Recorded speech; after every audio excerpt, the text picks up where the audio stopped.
দেখো কিতার কথা কইছলা আনছি এ ভগবান পেঁয়াজ রসুন আদা কাঁচা লঙ্কা এগুলা কই দূর তোমার ইতা কোনো ইও নাই বাচ্চারা খালি ডেইলি ডেইলি তোমার লাগে ইতা বাজার বাচ্চারা কোন দিন দিকে কইতাছে মাংস খাইছো হনি দিদি আমি কি তার আলু আনছো না এরপরে আদা রসুন আর শস্য তোলা নাই কোন দিন শেষ হইছে দূর ইতা আমি পারতাম না ইতা আমার তো মনে থাকে না তুমি যাইও এখানে পাড়ার মধ্যে দোকান আছে যেতে পারলে গিয়ে লইও তোমার মানে কিছু মনেই থাকে না আমার ইতা ইতা পারতাম না আচ্ছা বউ বউ একটু বউ মাই খুব বউ মনে বউ কত সময় কি করো আমার এখন আমার দিকে বউ আচ্ছা আচ্ছা শোনো দেখো সেদিন যে আমরা ইয়ে দেখলাম যে তারা বাড়ি যে বিষ্ণু পূজা হয়েছিল হ্যাঁ, ওই যে দিদি পিসির বাড়ি। ওই তাইনের যে শাড়ি আইছে হ্যাঁ। শাড়িটা যে সুন্দর না কে শালি ও ওই যে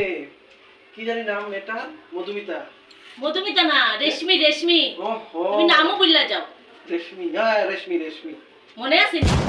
ওই তো ওইখানে তারা লাগাবাসাতেই থাকতো মেয়েটা আর কি তাহলে মেয়েটা মেয়েটা হলো ডিগ্রি বোধহয় সেকেন্ড সেমিস্টারে পড়ে আর তাই টিউশনও পড়ায় তো তারা লাগাবাসাতেই যাইব আমরা তো গেছিলাম না তুমি আর আমি তো গেলামই বাজারের কথা কইলে মনে থাকে না ওই বাড়ির শালি আইছে ওই বাড়ির শালির দুনিয়ার বায়োডাটা জানো না নি হ্যাঁ দাঁড়াও দাঁড়াও তুমি আরে বলো, তোমার মনে থাকে না না?